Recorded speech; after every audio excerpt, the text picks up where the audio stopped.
Welcome back sa aming channel!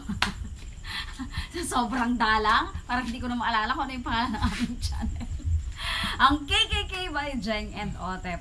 Tingnan nyo naman ngayon for today's video. Tada!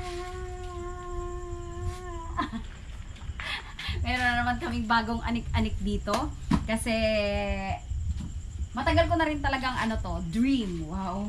Parang cat cafe. Maliit na cat cafe. Pero talaga to? Para talaga to sa mga muning na nandito sa labas. Para meron din silang shelter talaga.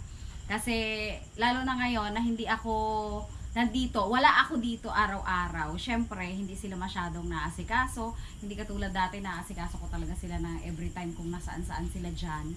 Napapakain ko, hinahabol-habol ko yan. Ngayon, ilalagay ko muna sila dyan. Pag may pasok, dito sila sa loob. Pag weekend, pwede ko silang pawalan. And syempre, si Lucana na isang labas ng labas, pwede ko ring isama dito sa loob para ma-enjoy niya rin naman ang outdoor life. O, diba? Ayan, tingnan niyo po. Galvanized po ang ginamit namin dito para hindi na kami magpintura kasi ito naman na yung uso ngayon. Tapos may lock po ito. May sara. Ayan. Para pag mga times din po na umuulan, di sila kung saan tumatakbo, nagsusuot, meron sila talagang may sarili silang bahay. Medyo may mga edad na rin to, tulad to ni Pichi. May mga edad na rin yan. 3 years na rin yan, kung ilang taon kami dito. Ganoon na rin yung tanda nila. Ayan. Minsan namamayat. Kung saan kasi, hindi natatawag kumain. Hindi na, pag tinawag mo kumain kung nasaan-saan pumupunta, hindi naman every time na nakakahuli sila ng daga or ng kung ano-ano mga kinakain nila dyan sa paligid. Dagang bukid. Hindi man sila kumakain ng mga dagang malalaki. Actually, wala naman kasi nun dito. Sa bukid talaga. Ayan, halika dito. Halika dito. Chipi! Silyado to, no? Silyado pa ang ating anik-anik dito. Hindi ko pa talaga ito binubuksan dahil wala pa akong time magbukas. At ngayon nga, guys, kahit na gabi, okay lang dahil yun lang naman talaga yung time ko po. Halika dito, Pichi. Yan, lalagyan ko to ng tada! Peking damo. Para ma-enjoy naman nila. Saka para maganda din kasi alam nyo po, yung pangarap ko talaga rin before, yung merong parang ganitong enclosure na mayroon dyan table, nakasama kayong mga muning, ganun. Ayan Hindi siya cafe talaga, dahil hindi naman natupad yung dream namin na yun ni Daddy D. Pero yan, diba? Pwede naman dito sa bahay. Para rin for the safety of little cats. Ayan! Maganda! Ilabas muna natin po ito para mailatag natin ng maigi. Peach! Dad, pasuyo, Dad. Ayan na, Peach! Ang size po nito ay 2 by 3 meters. Ay, sobra yan. Kasi 2 by 2 lang to, no? Oo nga po pala.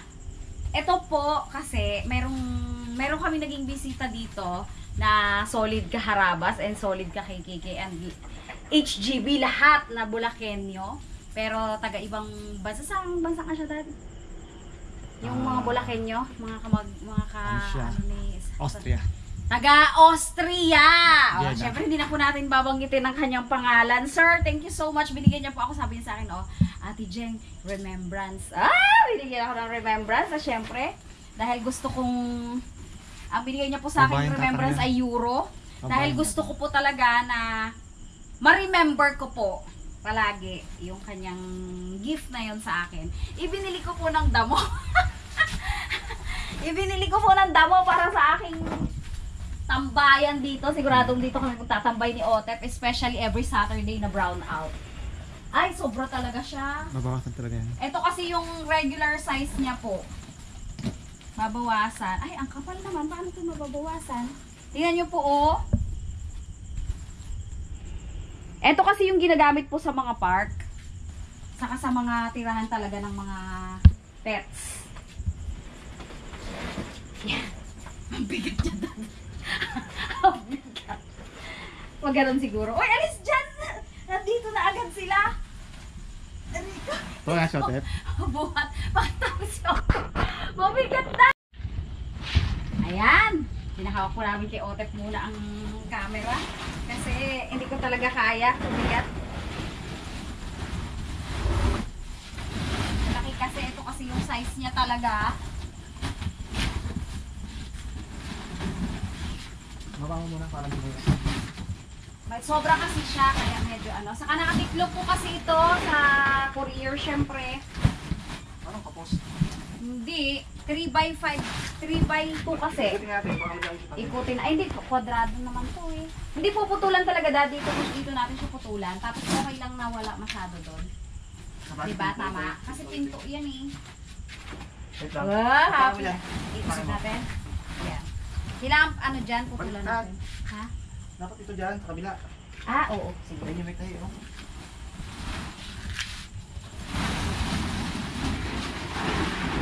Oh. Tambayan natin to, anak. Cat Cafe. Teka lang. At ako'y pawis na pawis. Yung ka sa kabila. May Cat Cafe kami. Yung ka sa kabila. Ayun, dito. Saan doon? Oo. Yung tayong puputol sa kabila eh. Yee! Antayin ko. Na-excite na agad ako. Nakaka-excite. Kasi dito pinto naman ko eh. Halika na! Pichi! Come on! Pichi! Dali! This is for Sabi ka, you! nilagay ko. Halika, Pitch! Dali! Sagat mo ha. Sige pa, Dad. Ah. Sige pa, Dad. Ah. Yan. Okay na to. May konting Wala? allowance. Yan.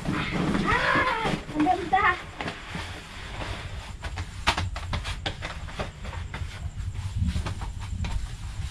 Thank you so much po sa pa-remembrance, sir. Alam niyo na kung sino po kayo. Kakatuwa. I-remember talaga. Ah. Kaya ng gunting? Parang hindi. Kata siguro. Ang kapal, no? Ang kapal po pala na to. Hindi ko in-expect na ganito ang ano niya. Ang kapal. Ang ganda ng damo. Ang ganda ng damo niya. Damo talaga. Fake grass lang po ito. Ganito nga yun sa park ng Marikina, nak, diba? Sa mga park po ng Marikina, may mga ganito. Kanina naman. Sa Lanabal. Yung sa Tinamang park ka sa sa amin. Pinamalo mo kasagay sa dulo? May anong konti. Siguro hindi pantay ang semento. Kasi Konti lang syempre, konti lang naman. Yan. Oh, may tupi-tupi pa kasi siya. Okay na. Yan. Sagad ganito. Yan. Ito guys, all. Puputulin lang po namin, tapos i-arrange po namin dito yung mga iba pang gamit.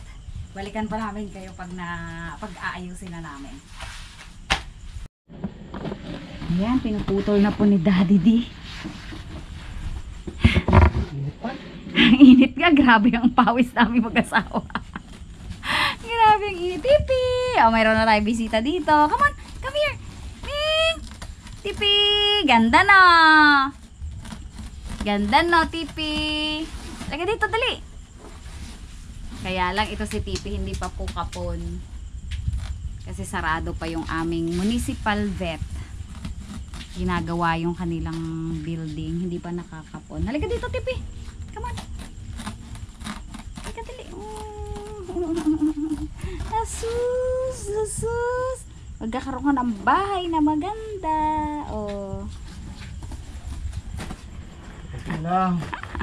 Ang pawis nila. Ang pawis. Sabog ang pawis. Sabog ang pawis ng mukbang boy, ah. Nagbaha na ng pawis ko dito. Kalmada kasi masyado, ano. Samantalang nung nakarang araw, sobrang amihan. Pag araw, umaga, sobrang mahangin. Sa classroom nga, ang sarap eh. Basta nagbukas lang kami, napakahangin. Ayan. Ipapasok na namin yung ano. yung mga ibang gamit. Ayan! Sobrang ganda. O, dinugtong na lang namin dito yung sobra dito banda na pinutol. Saktong-sakto lang dito lang. Saktong-sakto pala yung nabili ko. Hindi ko nga sinukat yan eh. Tinansya ko lang. Ang ganda! Ang ganda-ganda! Ano masasabi mo, Dad? Baka makitambay ka rin dito. Ang bagay. Ha? Ang ganda. Ipapasok muna namin ang mga kulungan. Wow! Kala ko siya napakagod. Kala mo na pagod. Pagod na pagod si Daddy D sa pagbuhat ng aming chair. Ang aming tambayan. Ito medyo umangat na to. Pero ididikit na lang ulit namin ng tile adhesive or semento. Kasi medyo saka lilipat-lipat. Ano dyan? Lumuwag na. Di syempre. Ay, syempre yung kulungan nila. Dito. Yung tambayan nila kasi yon guys. Diba? Nakakatuwa. Pwede na kami dito. Dito ako gagawa ng aking mga, kasi may saksakan naman dito. Gagawa ng aking mga anik-anik. Na sigurado hindi ko matatapos dahil papakailaman ako ng mga pusa. Sigurado kapag brown out, tatambay dito si Otem. Kasi napakahangin, amihan ngayon.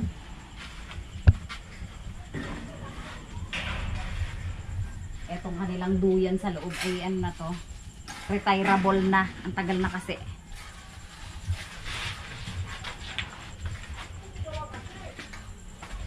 Pag ganun tayo. Ang harapan niya, Dad, yan. Saan ba? Hanggang yung sa sulok. Sa? Doon na siya doon. Yan. Kasi yan ang kanyang ano. Yan ang kanilang ano talaga.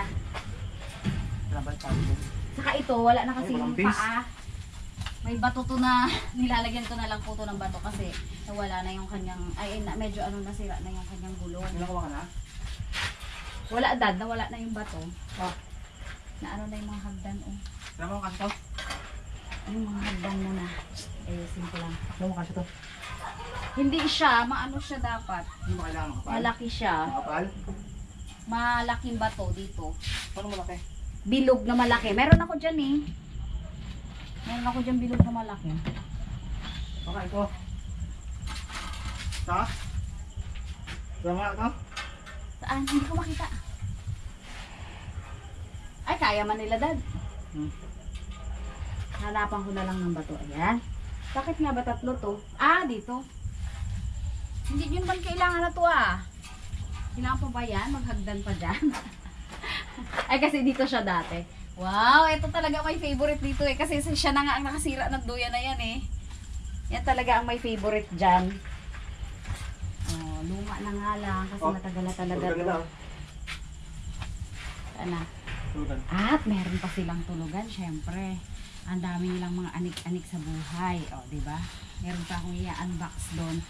Diyan ko ilalagay ang litter box kasi dito siguro itatali natin to, Dad, no? Patuloy na. Patuloy na tayo. Mga ano lang yan, mga tulugan nila kung anong gusto nila dyan. Tulugan yan. Tulugan nila. And meron pa akong i-unbox doon. Pero kailangan tutalian talaga. Sige, i-unbox mo muna. Sige, yan. Ayan po. Tingnan nyo naman, ang ganda-ganda ng aming cat cafe. Ano yun? Nandyan na yung aking muningning. Ito na yung litter box. Lalagyan ko muna ng tapakan dito at ang litter sand nandun pa sa loob. Para yung paa nila hindi diretso dito. Yan. Lahat naman yan ay litter trained po. Kasi ano yan, kinukulong ko yan sila dito minsan. May mga time na kinukulong ko sila lalo na pag medyo nakikita kong medyo sinisipon or may something na nararamdaman, medyo nananamlay. Talagang kinukulong ko yan, inaalagaan ko. Dito yung kanilang mga pakainan. Diyan ko ilalagay. Diba? Tapos, meron tayong i-unbox pa. Additional. Anik-anik. Pero yung iba dito ay para sa loob naman yung i-renewables yung isa dito. Kasi doon medyo ano pa bata pa rin naman yung aking mga muning-muning. Naglalaro pa. May toy pa talaga. Tingnan ko na lang kung hindi nila ma-enjoy ang life dito. Oh. Diba? Tada! Scratch pad, pero meron tong ano to? Minta. Ano ta? Yoris cut. Ano nga to? Yoris cut. Ay, hindi yan. Sabay. Hindi pa Sabay yan. ihi mamaya dito ha. Huwag mo munang ihian yan ha. Hindi yan ihi. Wala pang liter sand. Nandun pa sa loob. Catnip po ito. Catnip. May free na catnip. Pero hindi ako gumagamit ng catnip eh. Naha-hyper kasi sila sa catnip. Nasaan na yung bowl? Bakit walang bowl? Ayun. Paano nilalagay ito? Sinushoot?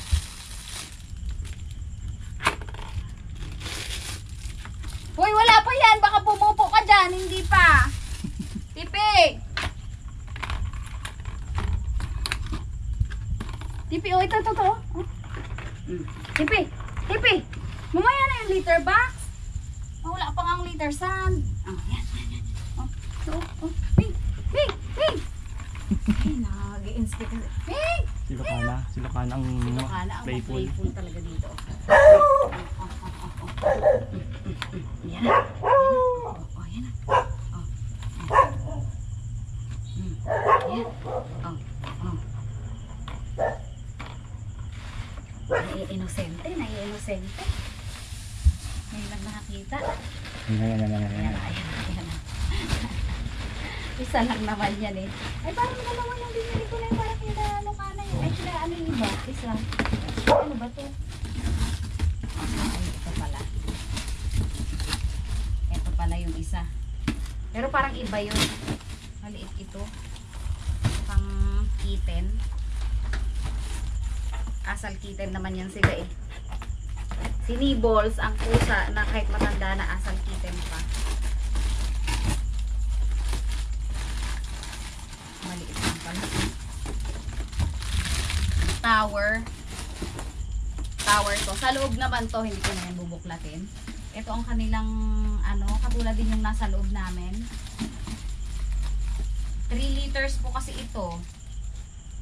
Para kahit na araw, hindi sila uubusan ng food. Kaya lang sa umpisa, siguradong ubos lagi yan. Magmumukbang yan sila. Ayan. Ito po yung lagayan ng tubig. Ganyan po yan. Ganyan din yung nasa loob ko. Ayan. Yan ang kanilang water. Ito yung sa food. Ito yung sa tubig. Tapos BPA free po yan. Kasi masama kasi yung mga ibang plastic sa sa muning. Yan, mga BPA free yan.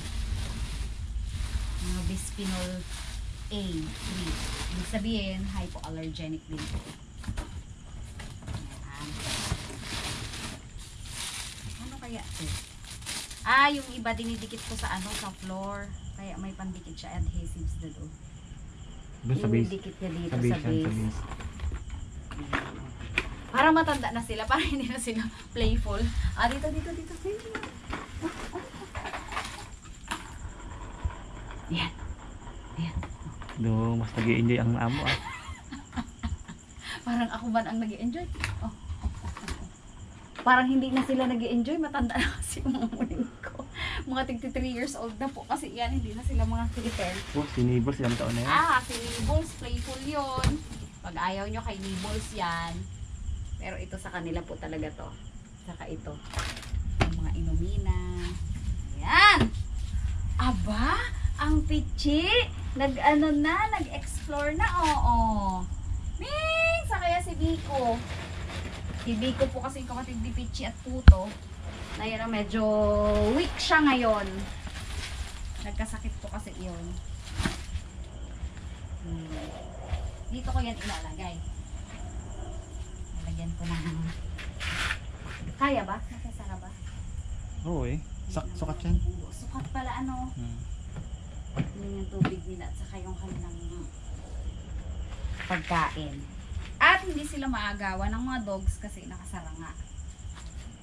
Tapos may litter box din sila. Tapos ito po, lalagyan ko ng mga kortina. Sir na yun sana. Tapos ito may trapal naman dito sa Tinanggal lang Jollibee. namin yan kasi Tinanggal lang namin. nagwe-welding, mabubutas. May trapal yan, pero dito wala sa part na to, no? Lalagyan ko ng kortina, saka mga kortina para paggabi. Pwede natin lagyan yan ng Pag trapal. malamig. Ngayon, mainit naman. Mainit ang panahon ngayon. Walang hangin, kalmada. Kaya okay lang na wala silang kortina pa. Bukas na natin gabit. Bukas, pwedeng lagyan na ng mga kortina yan. Pero, at least, eto, masarap ang tulog nila dito. Hindi sila lalamigin kasi merong ganyan. Tapos ilalagay ko mamaya dito yung karton. Pero, baka kasi wasak-wasakin lang nila yung karton. Magkalat lang dito. Mahirap linisin. Pero ito, maganda naman to. At may duyan-duyan. Kaya lang luma na lang talaga yung duyan na yan. Mancha na po yan. Sobrang tagal lang ginamit niyan ni Chippy. Oh, Pag meron Chippy kasing nga, ang payat-payat na eh. Kasi Pag meron laging, kasing may sakit na cat dyan naka ito kasi, quarantine. nagkaano po to, nagkaroon siya ng neurological disease na para po siyang naging epileptic. Oh, pero survivor naman po siya, nakasurvive siya, inalagaan namin siya dito, kinulong namin yan ni Daddy din ng almost 2 months na Parang quarantine area yung kulungan. Naka-quarantine area siya, naka-quarantine siya. Inano namin siya, gumaling naman. Gumaling naman, kaya lang nagkaroon kasi ng mga ganyan-ganyan siya, oh. Kaya sabi ko, kailangan nakakulong talaga sila para, maging healthy din. Kasi syempre sa labas, marami silang nakakasalamuhang mga dogs din. Minsan yung harutan nila sobrang lakas. Hindi naman sila inaano. Yung harutan nila, sa liliit nila, dumugan talaga. Eh syempre kasi kasabay nila yan nagsilaki, yung iba mas bata sa kanila. Yung mga Kaya dogs. nagkipagharutan. Si Badong, grabe kung magharutan sila ni Latipi. Eh syempre maliliit sila. Di syempre hindi mo maiwasan na nagkakaroon sila ng ng mga damage. Dito sa loob, safe na safe po sila dyan. Ayan, ipakita ko na lang ulit sa inyo pakita ko sa inyo mamaya pag mayroon ng mga pagkain sa litter stand. Lalagyan ko lang po. Saka ilalagay ko sila. Ayan, isa-isa nang nagpupunta. Hindi pa, nalilito ako si ano pala to, si Piwi. Ayun pala Ay, si Pichi, oh. si Chippy. Yung Ay, nagkaroon sige. ng parang epilepsy. Parang epileptic siya. Neurological, ano po yun? Yan siya. Disease. Nagkaroon Tabingi siya na ng yung kanyang neurological disease. Tabingi na yung kanya Ano po siya ng almost 2 months po namin siyang in quarantine. Ayan po. Nakaano siya. Pero Survive. survive naman siya. Pero kailangan rin siya Pero ng ano niya yung ano niya, oh. proper Tabingi na yung care. kanyang katawan. Pero kailangan po ng proper care para ano siya. O dito, safe sila dito. Wala nang masyadong makakasakit. Ayan. Ayusin ko lang po ulit. At ito, papasubukan ko sa kanila. Hindi pa nila napapansin na scratch ito na pwedeng mag-scratch dito. Scratching Pag pad. napansin nila yan, dito ka ilalapag para makita nila na pwede mag-scratch to. Ito, Pichi. Si Pichi playful yan Playful pa yan kahit matanda na Ayan. Ayan, ganito po yan. Ganito po ang kanilang style. Ayan, ganyan po ang tubigan. Automatic po yan na tumutulo. Pag iinuman, mababawasan. Pagbawasan, nag-refill yan. Nagre-refill po yan. Ganyan po yan. Kaso ito, gusto po yan dyan sa ibabaw kasi nga sanay siya dun sa kulungan. May pakainan doon. Doon tumakbo. Kung narinig na magpapakain ako, doon tumakbo. Magsisiyak na isa. Siya na. Diyan ka mo matutulog. Uy. Dugi naman tulugan. Gandang tulugan to sabi niya. Ah. I-update. Makikita-kita nyo na lang po kami rin sa aming Facebook account. Pwede nyo pong i-follow. Josephine Guansing de Dios po sa akin. At si Daddy din naman po ay Dante de Dios. Hindi naman po siya masyadong active. Ayan. Ito pong mga cats namin, sanay po talaga yan sa outdoor. Siguro from time to time lang talaga rin sila dito. Pag kinakailangan. Pero si Lucana kasi talaga ay gustong-gusto na lumabas. Palagi namin siyang ilalabas dito. And syempre, pwede namin isama dito yung dalawa naming pusa sa loob. Sobrang stressful na rin kasi para dun sa dalawa naming matanda dahil palagi silang nagsisipag-away yung mga bata. Yung dalawa namin matandang pusa, 10 years old na kasi yun, saka 9 years old. Siyempre, medyo iba na yung temper nila doon sa mga cats na mas bata sa kanila. Kaya pwede din namin i-separate dito. Pero itong mga outdoor cats naman, pag kailangan lang naman sila, saka sila palaging nandito sa loob. Katulad to, medyo payat. O yan, yan muna. Pero ito talagang hindi yan pwedeng ikulong, si Katie. Dahil yan ay palaging nasa puno. Kaya hindi po yan pwedeng ikukulong. Saka si Pichi naman ay hunter. Hunter po yan. Talagang nanghuli po talaga yan ng mga ano sa bukid. Dagang bukid. So hindi rin siya pwede. Pero pag halimbawa may mga vlog or anything na mga okasyon, syempre dyan lang sila para hindi sila makulit-kulit din sa sa pagkainan. No? Diba? At least meron kaming pwedeng paglagakan sa kanila. Ayan. Pero sa ngayon, enjoy naman nila. Oh. Hindi naman pwede ang mga dog. Ang mga dogs naman, takot silang pumasok. Takot sila kasi syempre alam nilang sinasarado. Ayaw nila talaga. Ayan! Yun po, nasabi ko na rin naman kanina na pwede nyo po kaming i-follow sa aming Facebook account. Ayan, na-discover na ni Nico. Si Tipi. Kinakaskasan pala yun. Si Tipi, hindi rin yan pwede pong basta nakakulong lang at yan po ay sobrang outgoing na muning. Makikita po natin yan palagi. Nasa bubong at nasa mga puno din po yan. Sobrang active po yan. Kaya hindi rin yan dito mabubuhay sa loob. Kasi nasana yan sa labas. Si Pichi, sanay dito sa loob yan. Sanay sa loob ng bahay niya. Sa bagay si Pichi naman, tingnan mo parumbado pa to. Maloko. Nangsasapo. Kaya hindi rin siya pwedeng isama lang ng isa. Kasi yan hindi pa siya kasi kapon. Kaya barumbado pa. Ayan po, maraming salamat po sa mga patuloy na sumusuporta sa aming channel. Paminsan-minsan po ay mag-update po kami. Baka sakaling kapag walang pasok, bakasyon ay medyo marami-rami po ang ating mai-vlog. Ayan, thank you so much po. Bye!